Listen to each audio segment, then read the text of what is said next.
Не ви трябва постелка, необходим ви е само под, по който лесно да може да се парзаляте и съответно да сте с чорапи или пък стъпили върху кърпа, която да ви плъзга по-лесно по пода.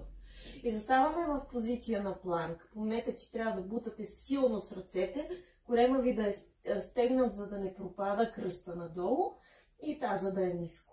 И единственото, което правим е да се парзаляме по пода и да събираме коленете напред и после пак парзаляйки се да се връщаме обратно. И нека да го направим поне 5 пъти. Още 3. 2. Един последен път и ако смятате, че не ви е достатъчно, сега може да редувате, да се плъзнете към единия лакът и да върнете обратно и после към другия.